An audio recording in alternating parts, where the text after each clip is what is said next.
Hello, good morning, it's James, and I do hope and pray this message finds you and your loved ones peaceful, thriving, and well. So this morning's message is a very, very intentional, special, powerful, and absolutely necessary message, and I'm directing all of it towards mental and emotional well-being.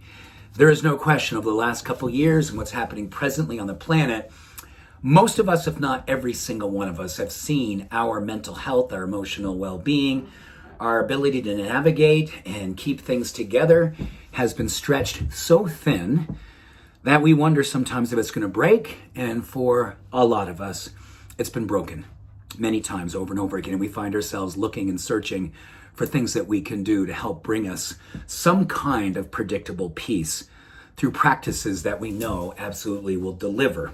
The science is there, the clinical experience is there. I've seen it work personally in my life, and I want you to know these are things that I'm doing right alongside of you every single day, because I have been broken, I have been stretched thin, and I am every single day having to wake up in the morning and dedicate and rededicate and resource my love of myself to follow through. So these are 5 things that I think you're going to love. You're going to find them hopefully manageable. And if you go, oh man, 5 things. What about one thing? Well, you can choose one thing. You can choose 2 or 3 things. There is no pressure here. I just want to give you something to think about.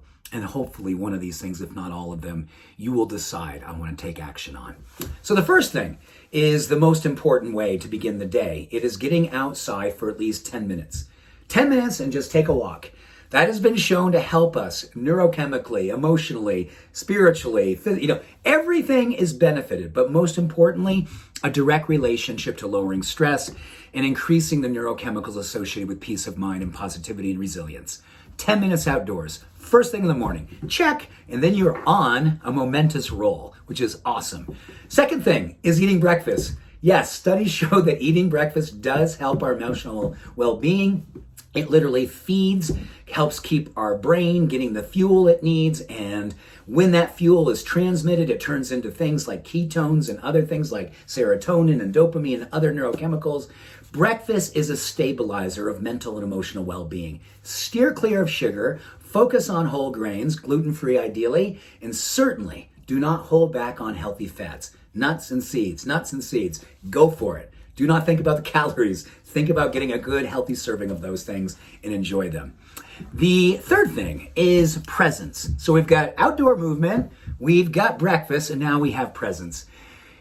Do everything that you can throughout the day when you're with another person, when you're doing something for yourself, when you're at work, driving, no matter what it is that you're doing, do it with presence. There is now more research coming in on the fact that because of our distracted living, the law of distraction is real, and unfortunately we're following it. And when we can get more and more present, be more and more in the moment, it helps us stabilize our emotional well-being. So everything that you do, if you can be in that moment and just come back to it, because it's impossible to be present all the time. I know that. I fail at it daily. But when I'm with people, I hide my phone. I look in people's eyes. I try to listen. I do everything I can to be engaged. I do dishes. I really do the dishes. Like I'm into it. I'm making sure I do a good job. It sounds silly, but all those things are good for our mental health. Accomplishing something, finishing something, being present for something. Powerful. Number 4, dark chocolate. Particularly for a neurochemical called anandamide. And if you have any Sanskrit affinity, you're thinking ananda. That means bliss. So this is the bliss chemical. So ideally try to shoot above 70% dark cacao. I personally am an 88 to 92% person, a little bit bitter, but it's lower in sugar, and the more polyphenols that you're getting from that dark chocolate, the more that you're getting the benefit of that anandamide to help you lift your bliss, help you bring more emotional resilience, and optimize your vision for your life. And lastly, research shows that giving time at the end of your day, as you're closing down, shutting down, turning off all the on and off switches, switching to off, getting your face out of screens, take a few moments and jot down 3 to 5 things you're grateful for at the end of the day. Game-changing, mind-changing, emotion-changing, life-changing. Gratitude. So many things happen under the influence, from helping you to perform better the next day to helping you to sleep that night.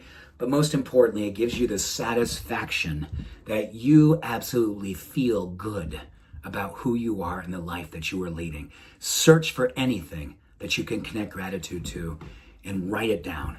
When you write it down, it connects deeper to the parts of your brain associated with emotional resilience and mental well-being. So there we go. That's our daily high five, mental health going inside, expressing to the outside. Thank you. Much love and every blessing. Have an awesome day. Bye for now.